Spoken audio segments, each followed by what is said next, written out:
প্রগতি, কি হয়েছে রে তোর? দরজা খুলতে এত সময় লাগলো কেন তোর?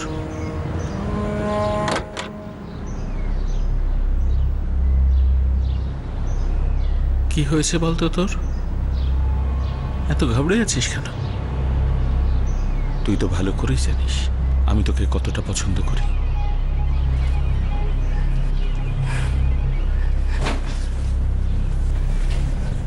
আল্লাহ, খুদা কতটা সময় ধরে তোকে বানিয়ে তুলেছে। কি সুন্দর রে তুই।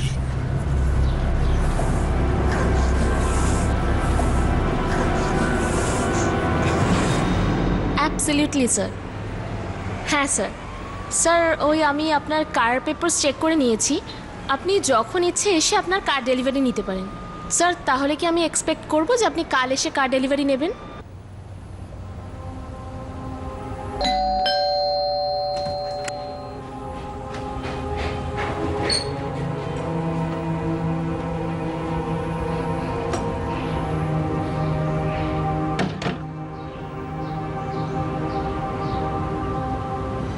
কি হয়েছে প্রগতি? কি হয়েছে? কি বলবো? বললে কি কিছু লাভ হবে? মা, আমাকে রোজ হ্যারেস করা হচ্ছে, মেন্টালি, ফিজিক্যালি। কিন্তু তুমি তো কিছুই দেখতে পাও না, না? কারণ তুমি বুঝতেই চাইছো না। তুমি আবার ইকবালের কথাগুলো নিয়ে বসে গেছো। প্রগতি, ও তোমার বাবা। হ্যাঁ আমি মানছি ও তোমার নিজের বাবা নয়, কিন্তু এরম ভাবে বারবার ওকে ব্লেম করে আমার কানে ওর সম্বন্ধে বিষ ঢেলো না। যখন তোমার নিজের বাবা আমার জীবন অতিষ্ঠ করে তুলেছিল তখন এই ইকবালই আমাদের পাশে দাঁড়িয়েছিল। এবার তোমার এই গল্প বানানো বন্ধ করো প্লিজ।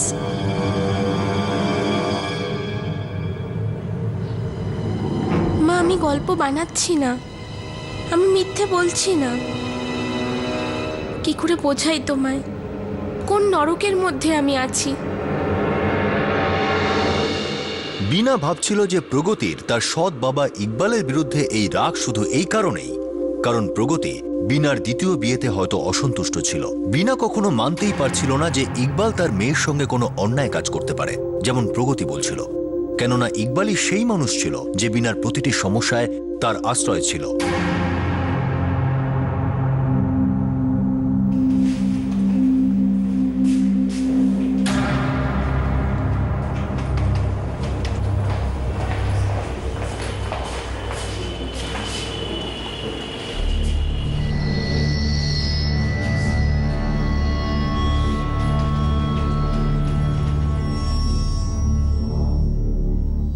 তুমি মনের আঘাতটা ঢাকতে পারবে, কিন্তু এই দাগটার কি হবে? জীবন কাগজে লেখা কোনো গল্প নয় যাকে যখন ইচ্ছে মুছে ফেলা যায়। আমার 8 বছরের মেয়ে আছে, আমার জন্য সবকিছু খুব সহজ হবে না। কিন্তু অসম্ভব তো নয়। একজন নারী যে পড়াশোনা জানে, নিজে প্রতিষ্ঠিতও বটে, তার পক্ষে নিজে আর তার মেয়ের জীবনটাকে গুছিয়ে তোলা কি একেবারেই অসম্ভব? ভেবে দেখতে পারো, হয় নিজের স্বামীর হাতে প্রতিদিন তিল তিল করে মরো, নয়তো ঘরের চৌকাঠটাকে ডিঙিয়ে খোলা বাতাসে শ্বাস নাও। সিদ্ধান্ত তোমার, আর তুমি যে সিদ্ধান্তই নেবে আমি তার সঙ্গেই আছি, একজন বন্ধুর মতো।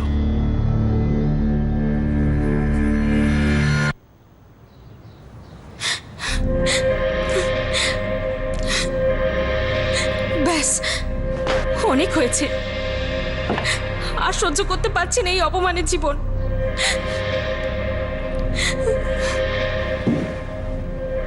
মা, আমরা নতুন ভাবে বাঁচবো, আমরা নতুন ভাবে বাঁচবো মা।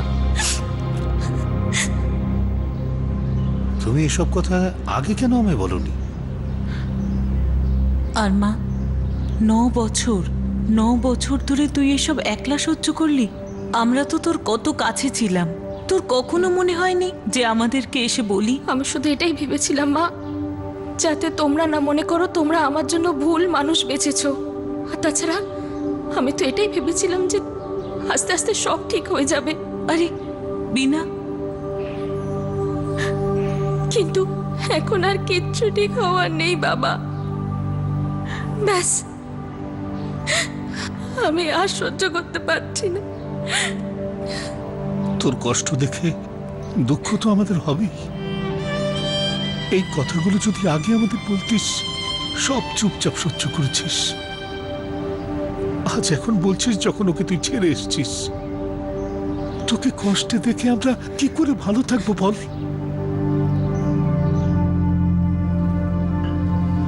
ইকবাল, আমি তোমার সঙ্গে এইভাবে রিলেশন কন্টিনিউ করতে চাই না। প্রগতি এখন বড় হয়ে গেছে, আমার ডিভোর্সও হয়ে গেছে। আমি চাই না লোকেদের খারাপ কথার প্রভাব ওর ওপর পড়ুক। I don't have any choice. হয় আমরা বিয়ে করে নিই, নয়তো এই রিলেশনকে এখানেই শেষ করে দাও। আমি তোমাকে ভালোবাসি বিনা, আর সারা জীবন তুমি আমাকে পাশেই পাবে। এই পাশে থাকা মানুষের একটা নাম চাই ইকবাল, একটা মানে চাই। আল্লাহ, আমাদের বড় মেয়েটা 14 বছরের আর ছোট মেয়েটা মাত্র 12 বছরের। ওরা দুজন শুনলে কি ভাববে? ইকবাল, তুমি নিজের হাতেই নিজের এত সুন্দর একটা পরিবারকে শেষ করে দিতে চাইছো? দেখো নাসরিন, আমি বিনাকে ভালোবাসি আর ওকে বিয়েও করতে চাই। তোমার যা খুশি ভাবতে পারো। আচ্ছা ঠিক আছে, তোমার যা ইচ্ছে তুমি তাই করো, কিন্তু তোমাকে আমি একটা কথা বলে দিচ্ছি যে কিছুতেই আমি ওই মেয়েটাকে এই বাড়িতে থাকতে দেব না। আর একটা ব্যাপার, তোমার কোম্পানিতে কখনো ওকে কাজ করতে দেব না। যদি তুমি এটাই চাও তো তাই হবে।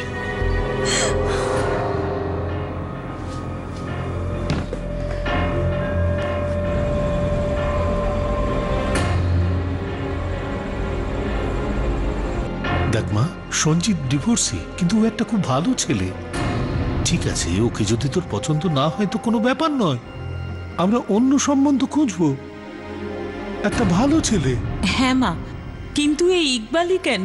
আমি ইকবালকে ভালোবাসি, আর ও সব সময় আমার পাশে থেকেছে।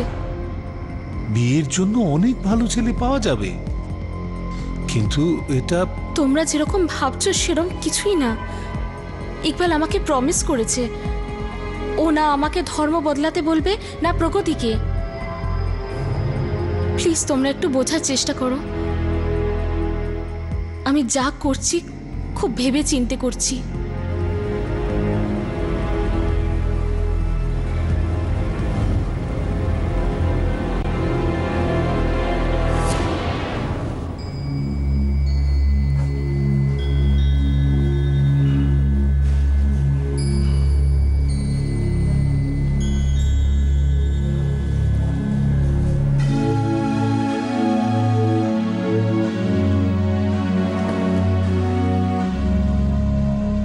Good, congrats Bina, congrats Iqbal. Thank you Reshmi. অনেক ধন্যবাদ। আরে বাবা, এর এখন স্বামী স্ত্রী, না চিয়ার্স ফর দেম।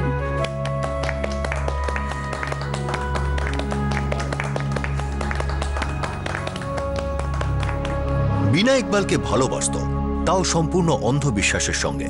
নিজের কাছের মানুষদের কাছে সে ইকবালের বিষয়ে অনেক খারাপ কথা শুনেছে, কিন্তু সে ইকবালকে এতটাই ভালোবাসতো যে সে ইকবালের মধ্যে সেটাই দেখত যেটা সে দেখতে চাইতো।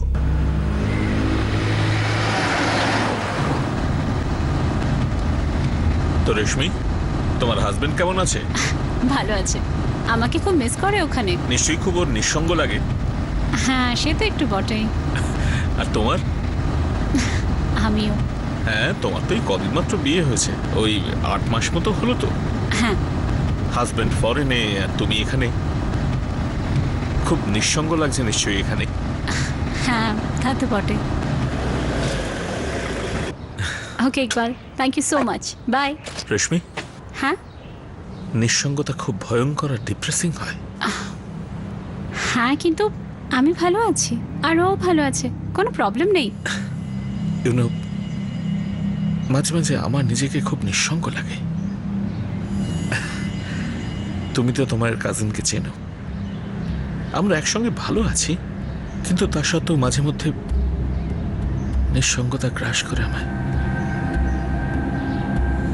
মনে হয় মাঝে মধ্যে দেখা হওয়া উচিত, যাতে একে অন্যের সঙ্গে মনের কথা শেয়ার করতে পারি। আমাদের মুখের হাসি আর নিঃসঙ্গতাকে ভাগ করতে পারি। ওকে ইকবাল, আমি আসছি, বাই।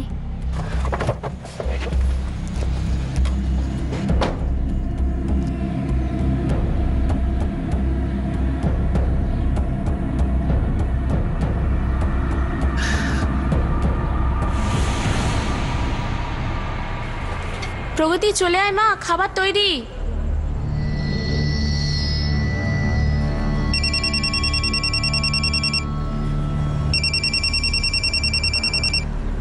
হ্যালো রেশমি, কেমন আছিস তুই? অনেকদিন তোর কোনো খবর পাইনি। আচ্ছা বিনা, একটা কথা বলতো, তোর আর ইকবালের মধ্যে সমস্ত কিছু ঠিক আছে তো? হ্যাঁ, কেন? না, ওই ইকবাল আজকে অফিস অবধি এসেছিল, আমাকে বাড়ি অবধি লিফটে অফার করেছিল, আগেও করেছে। হ্যাঁ তো জানি আমি, তোর বসও তোর ক্লায়েন্ট তাই না? বিনা, ওই ইকবাল আমাকে বেশ কিছুদিন ধরে একটা হিন্ট দেওয়ার চেষ্টা করছে। জানি না তোকে এটা বলা ঠিক হবে না না। কি?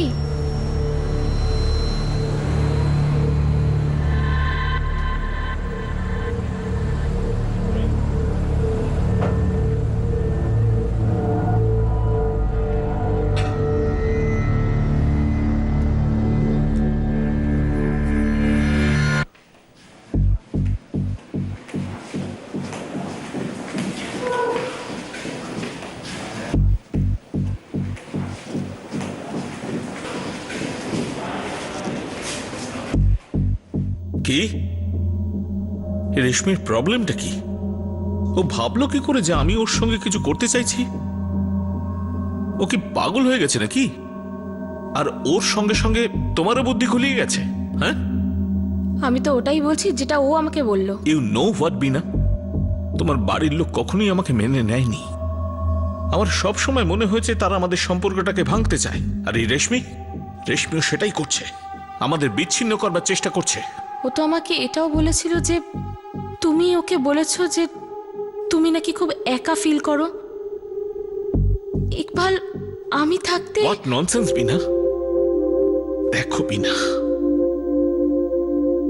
আমি তোমার জীবনে কোনো সাহায্য হয়ে আসিনি, বরং তুমি আমার জীবনটাকে নতুন ধারায় বইয়ে দিয়েছ, সাজিয়ে তুলেছ জীবনটাকে। আর আমি বুঝতে পারছি রেশমি কেন এরকম করছে। হতে পারে যে ও তোমার কাজিন, কিন্তু মনে মনে তোমাকে ভীষণ হিংসা করে।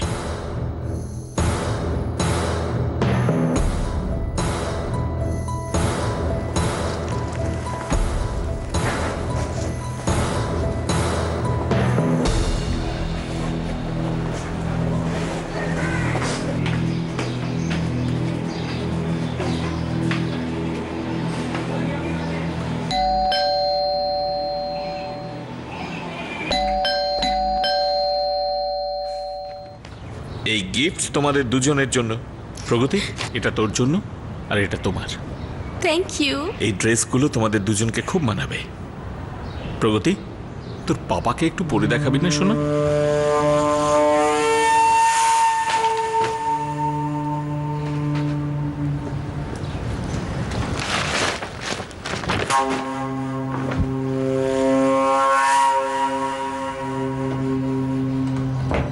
এটা কিরকম ভদ্রতা? মা, তুমি চেয়েছিলে না আমি বাইরে যাই, গেছি না? আর এই লোকটা যা দিয়েছে তোমার জন্য আমি চুপচাপ নিয়েছি। তোমার বাবা তোমার জন্য জামা এনেছে। নিজের লোকদের এত ইগো দেখানো ঠিক নয় মা, শুধু জামাটা তো পরেই দেখাতে বলেছে। তোমার ইকবাল এই প্রথমবার আমার জন্য ড্রেস আনেনি। ও তোমার বাবা, সৎ বাবা। ঠিক আছে, মানছি ও তোমার সৎ বাবা, কিন্তু এই জামাগুলো তো তোমার জন্যই এনেছে। 3 সাইজ ছোট ড্রেস। প্রত্যেকবার মা, প্রত্যেকবার আমার জন্য কেন ছোট ছোট ড্রেস আনে? কারণ ও আমার বডিকে এই ছোট ড্রেসগুলোতে দেখতে চায় মা। তুমি এই কথাগুলো বোঝো না তাই না? মাথার মধ্যে শুধু নোংরা চিন্তা ভরে রেখেছিস। ভালো কিছু ভাবতে শেখ প্রগতি, প্লিজ।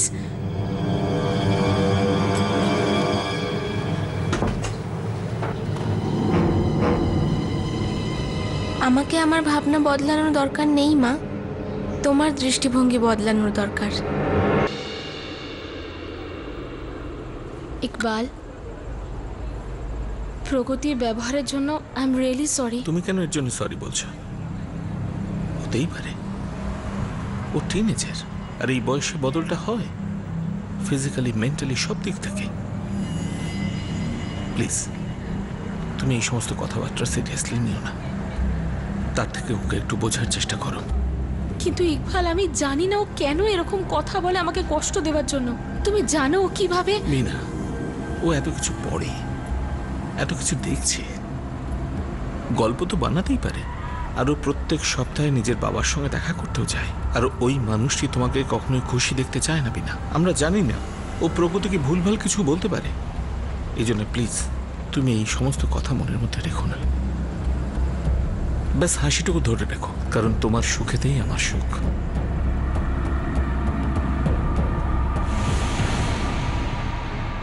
বিনার এটা কখনোই মনে হয়নি যে তার মেয়ে প্রগতি তাকে যা কিছু বলছিল তার মধ্যে কিছুমাত্র সত্যি থাকতেও পারে।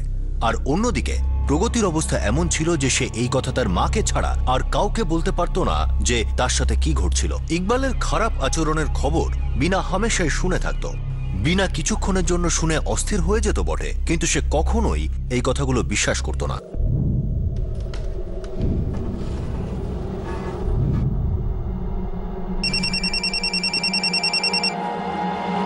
হ্যালো বীণা দেবী, আমি সঞ্জয় বলছি। সঞ্জয়, ইকবালের অফিসে?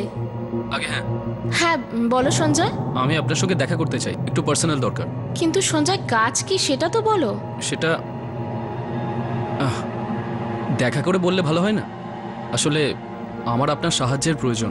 আচ্ছা ঠিক আছে, 1:30টার সময় আমার লাঞ্চ ব্রেক হয়, তখন দেখা করতে পারি। হ্যাঁ সঞ্জয় বলো। বীণাদি, ব্যাপারটা হলো যে 2 মাস আগে শ্বেতা নামে একটা মেয়ে আমাদের অফিসে জয়েন করেছিল। ওকে। আর একদিনও ইকবাল স্যারের কেবিন থেকে ছুটতে ছুটতে বাইরে আসে আর খুব কাঁদছিল।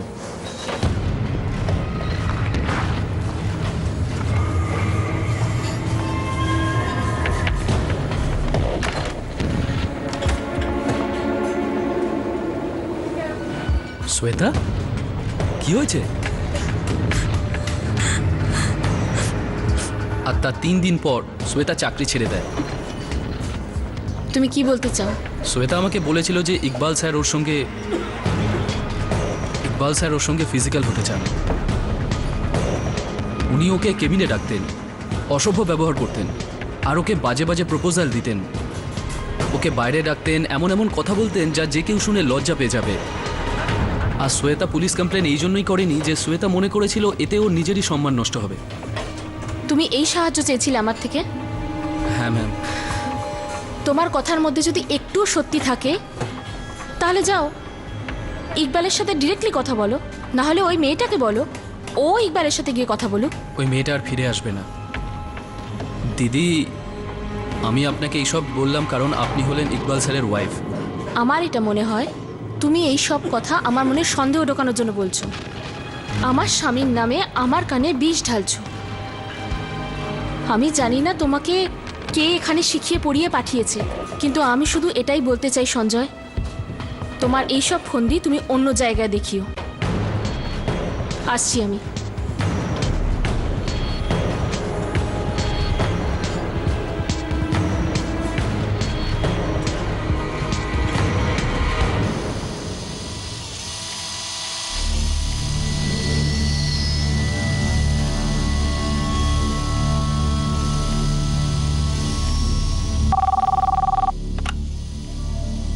Good afternoon. Everycar Sales and Services.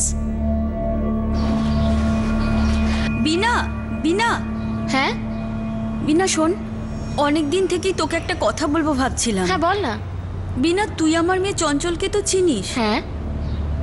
চঞ্চলের একজন খুব ভালো বন্ধু আছে, শীতল। আর শীতল ফজিয়ার খুব ভালো বন্ধু, ইকবালের মেয়ে। তো আমাকে চঞ্চল বলছিল শীতল আর ইকবালের অ্যাফেয়ার চলছে। ওর মেয়ের বন্ধু, মেয়ের বয়সী। আরতি, এই ধরনের গুজবে কান দেওয়াই উচিত নয়। কেন জানিস? কারণ লোকে সেটা বলে না যেটা ওরা দেখছে, সেটা বলে যেটা ওরা ভাবছে। যাকে, আমার অনেক কাজ আছে, আসছি।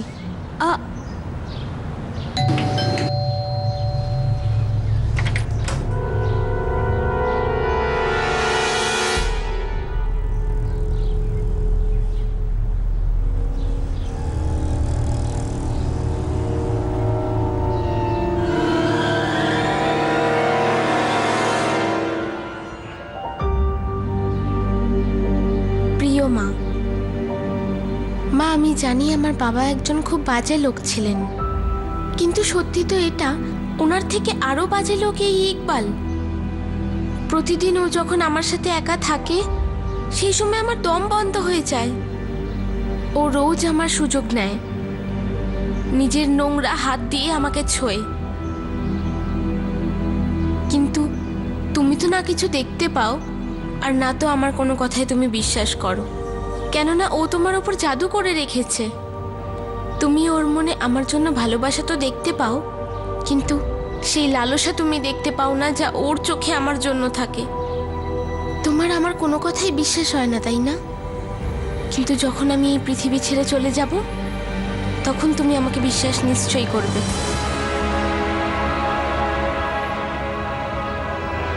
যখন তুমি আমার লাশ দেখবে না, তখন তোমার আমার সব কথা সত্যি মনে হবে। তোমার প্রগতি।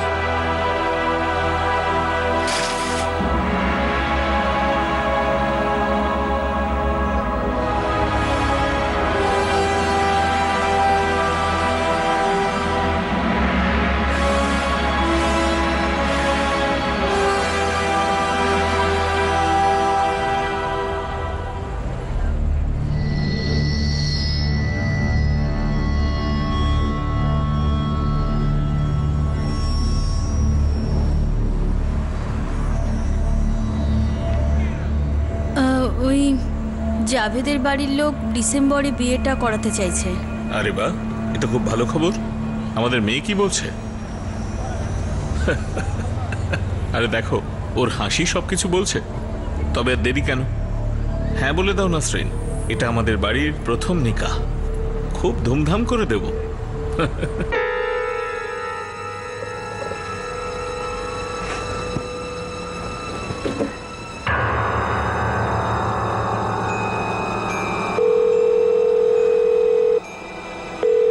হ্যাঁ জান, কেমন আছো?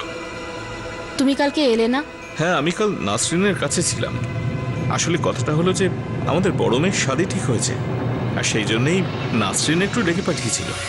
তুমি আজ রাত্রে আসবে? আরে হ্যাঁ, অফকোর্স জান। তোমার থেকে দূরে থাকি কি করে? তুমি তো হলে আমার প্রাণ ভোমরা। Love you.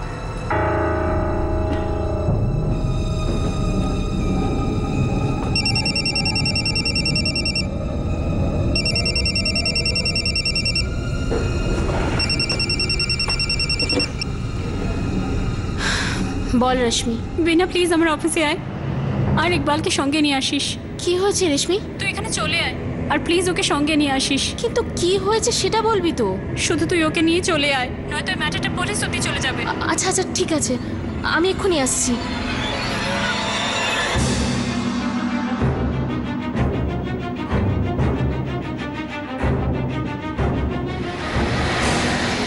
বিনা, হয়েছেটা কি? আমি কিছুই জানি না ইকবাল, হয়তো ও কোনো প্রবলেমে আছে। প্রবলেম থাকলে বলতেই পারতো রেশমি, নিজের প্রবলেম অন্যের ঘাড়ে চাপাচ্ছে কেন? ইকবাল, কিছু একটা হয়েছে নিশ্চয়ই। রেশমি, কি হয়েছে? সব ঠিক আছে রেশমি? তুমি হঠাৎ আমাদের ফোন করে ডেকে পাঠালে, ব্যাপার কি? হ্যাঁ, এটা সেই গলাটাই।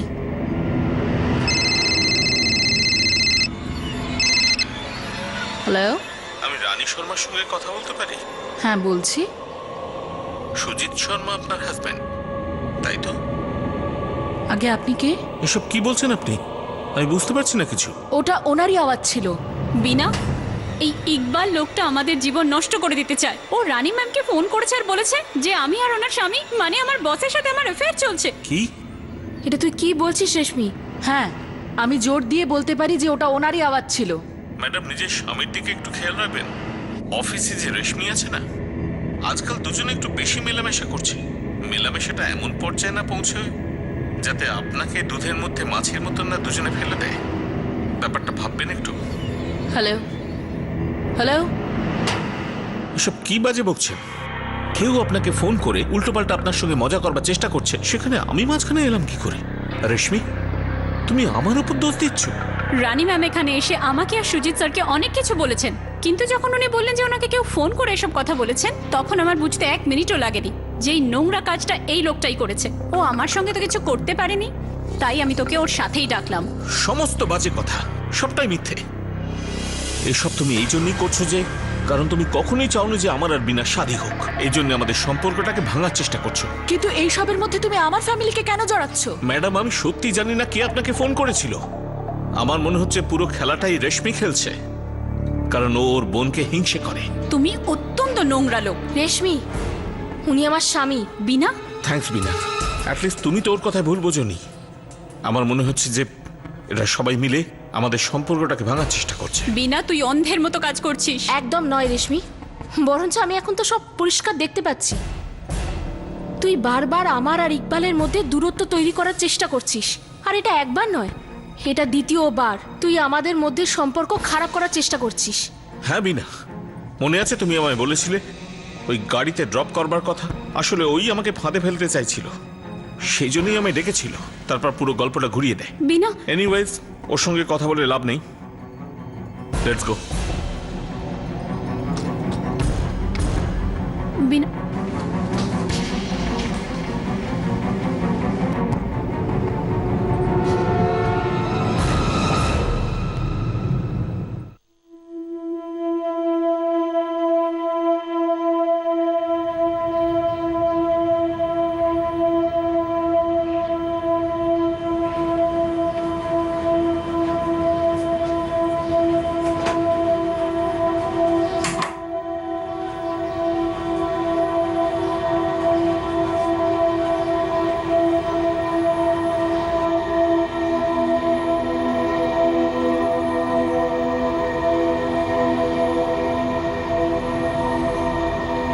কিন্তু যখন আমি এই পৃথিবী ছেড়ে চলে যাব, তখন তুমি আমাকে বিশ্বাস নিশ্চয়ই করবে।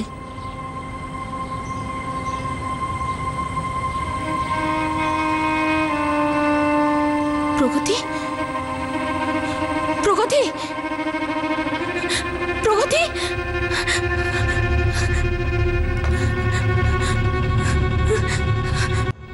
প্রগতি, pick up the phone, pick up the phone.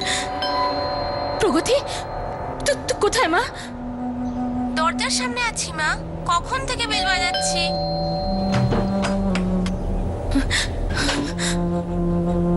প্রগতি, প্রগতি, তুই এটা ভাবলি কি করে মা?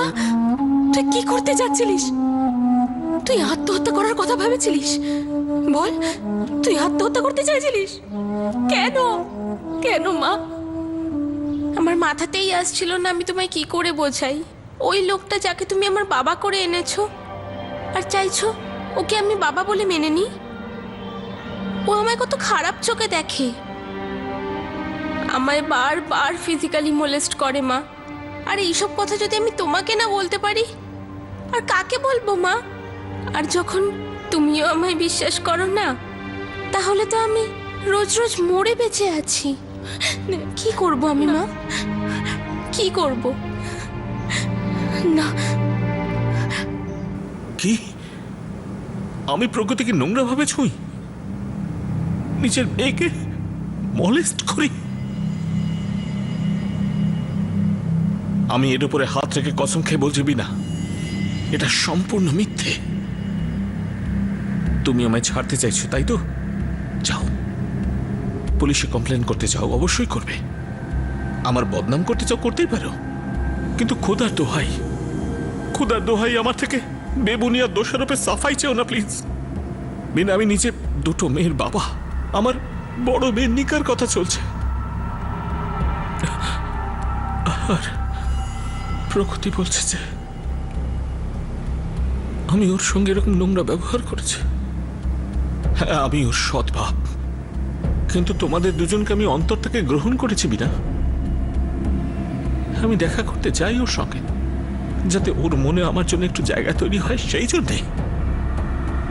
ওর জীবনে বাপের অভাবটা যাতে বুঝতে না পারে, সেই জন্যে। আর ও আমার উপর এই আরোপ দিল, ভালোবাসার এই সব ফল। তুমি একটা কাজ করো, একটা ছুরি নিয়ে আমার বুকের মধ্যে বেঁধিয়ে দাও, কিন্তু আল্লাহর দোহাই, আল্লাহর দোহাই আমার উপর এরকম বেবুনিয়া দোষারোপ করো না বিনা। অ্যাটলিস্ট তুমি তো করো না। সারা পৃথিবীর সঙ্গে লড়াই করতে পারবো, কিন্তু তোমার নজরে যদি আমি ছোট হয়ে যাই, তাহলে আমি মরে যাব, মরে যাব আমি। অবাক লাগছে যে ওইসব করতে পারে বলে। বিনা প্রগতি আমাদের, ও একটা 16 বছরের বাচ্চা, ওকে তো আমি ক্ষমা করে দেব, কিন্তু তুমি কি করে ভাবতে পারলে যে আমি এমন জঘন্য কাজ করতে পারি? কি করে?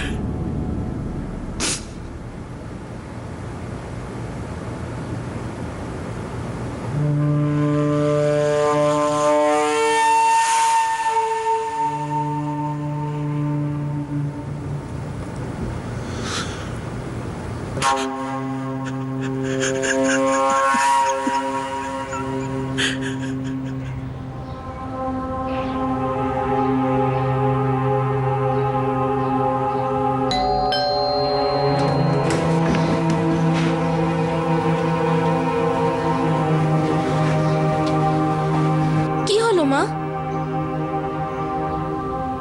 গ্রো আপ প্রগতি, আর এইসব উল্টোপাল্টা কথা বলা বন্ধ কর। তাহলে তুমি আবার লোকটার মন ভোলানো কথাই বিশ্বাস করছো? তুমি ওর জন্য অন্ধ হয়ে গেছো মা। তুই কি চাইছিস? আমি ছেড়ে দিই ওকে, যেতে দিই ওকে? আমার কি নিজের কোনো জীবন নেই? তুই সবসময় নিজের সম্বন্ধে কেন ভাবিস? মা, তুমি আয়নায় ওটা দেখছো যেটা তুমি দেখতে চাও। তুমি তো এটা দেখতেই চাইছো না যা আসলে ওই আয়নাটা দেখাতে চায়।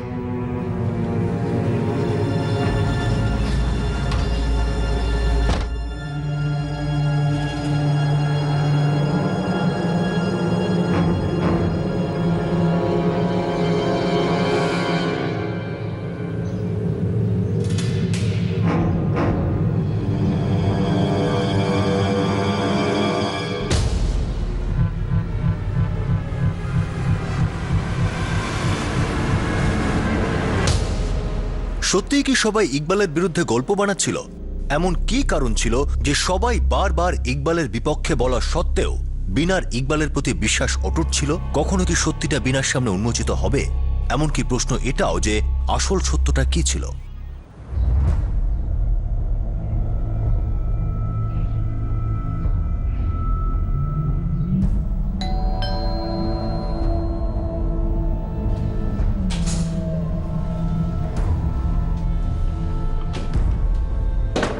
তো তোর মা তোর কথা শুনেছে? না তো, মানবেও না, কারণ তোর মা শুধু আমাকেই বিশ্বাস করে। তুমি একজন খুব নোংরা লোক। এসব বলে লাভ কিছু আছে প্রগতি? এখন সেটাই হবে যেটা আমি চাইবো, তাই তো? তোর কাছে আর কোনো অপশন নেই,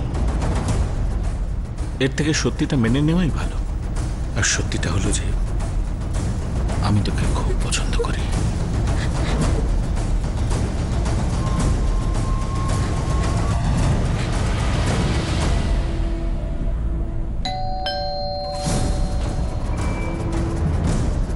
আরে, যখন তুই বুঝতেই পেরে গেছিস যে এই সত্যিটা নিয়েই তোর জীবনটা কাটবে, কমপক্ষে দরজাটা তো হাসি মুখে খোল।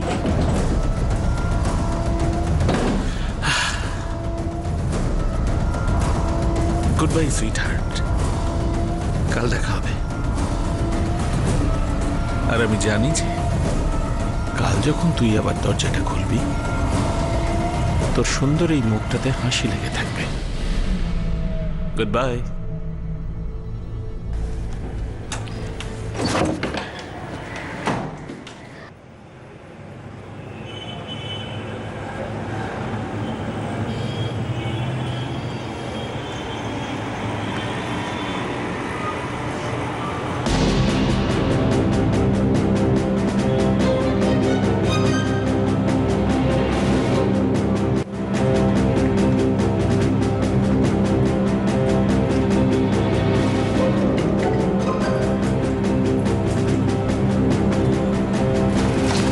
ইকবাল আসছে খাওয়ার সময়?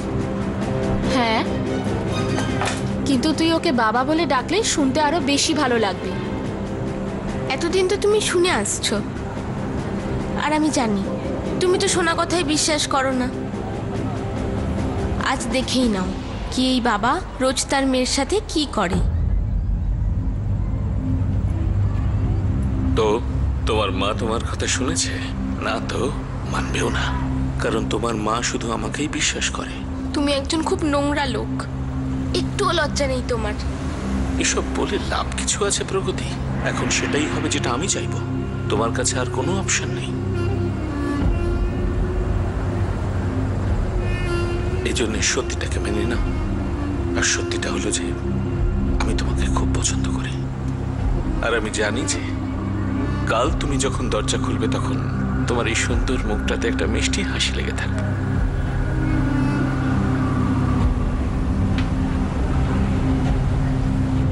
এটা সেই সত্যি যা আমার সাথে রোজ ঘটে।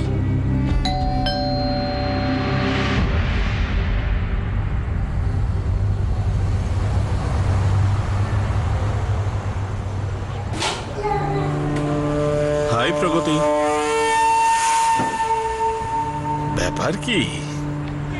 খুব সুন্দর গন্ধ বেরোচ্ছে। বিনা, রাতে কি বানাচ্ছ?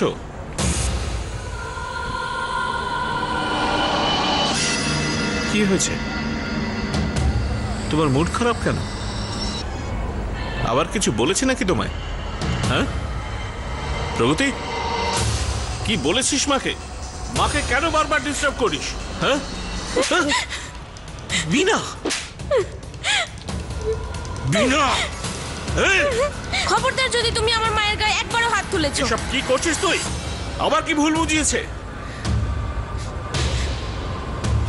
তো তোমার মা তোমার কথা শুনেছে না? তো মানবেও না, কারণ তোর মা শুধু আমাকেই বিশ্বাস করে। তুমি একজন খুব নোংরা লোক, একটুও লজ্জা নেই তোমার। এসব বলে লাভ কিছু আছে প্রগতি? সব মিথ্যে, সবকিছু মিথ্যে। এই, আমাকে ঘাঁটাতে চাইছো? হ্যাঁ, ছাড়বো না, শেষ করে দেবো তোমাদের দুজনকে। যদি এই ক্লিপ কাউকে দেখিয়ে আমার বদনাম করবার চেষ্টা করবে তো বাঁচতে দেবো না তোমাদের, বাঁচতে দেবো না তোমাদের।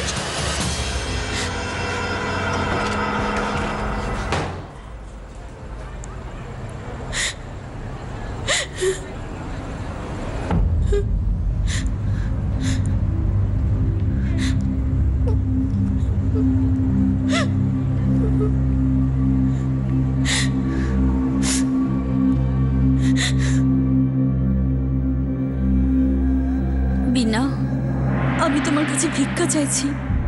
পুলিশ ইকবালকে বিভিন্ন জায়গায় খুঁজছে। পুলিশে করা অভিযোগ ফিরিয়ে নাও।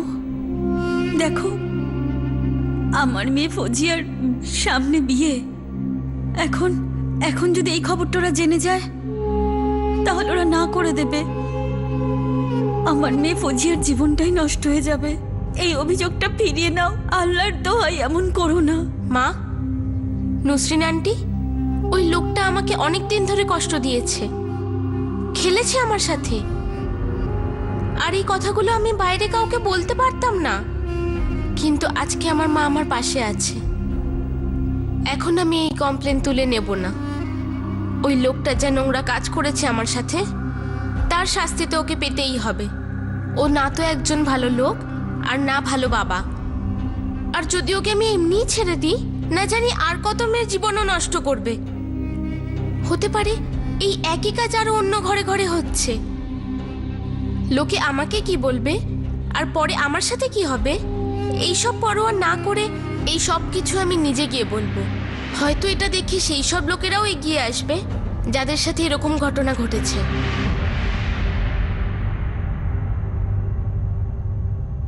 ইকবালকে গ্রেফতার করতে কিছুটা সময় লেগেছিল। সে মা আর মেয়েকে ভয় দেখানোর সব উপায় প্রয়োগ করে, কিন্তু তারা দুজন হার মানেনি। একজন যোগ্য উকিল প্রগতির কেসের দায়িত্ব নিজের হাতে নেন আর ইকবালের জঘন্য কার্যকলাপের বিষয়ে গোটা দুনিয়ার সামনে নিয়ে আসেন। প্রগতি আর বিনা তাঁদের জীবন আবার নতুন করে শুরু করার চেষ্টা করছে। ইকবালকে সেকশন 354A ধারা অনুযায়ী অ্যাসল্ট এবং criminal force to a woman with the intent of outraging her modesty এবং পক্সো অর্থাৎ protection of children from sexual offence অ্যাক্টের সেকশন 12 অনুযায়ী গ্রেফতার করা হয়েছে। যখন অন্যায়কারী কোনো বাইরের মানুষ হয়ে থাকে তখন তাকে চিনে নেওয়া আমাদের পক্ষে সহজ হয়ে যায়। আমরা তাকে শুধরে নেওয়ার যথাসম্ভব চেষ্টা করে থাকি, তার বিরুদ্ধে অভিযোগ দায়ের করি, অন্যায়কারীকে শাস্তি দিয়ে থাকি। কিন্তু যখন অন্যায়কারী পরিবারের ভেতরের কেউ হয় তখন এসব বেশ কঠিন হয়ে দাঁড়ায়। যার সাথে অন্যায় হয়ে থাকে সে প্রায়ই এই দ্বন্দ্বে থাকে যে তার এই কথা কাকে জানাবে। এমন কেউ যে তার এই কথাকে বিশ্বাস করবে, সঠিক পদক্ষেপ নেবে।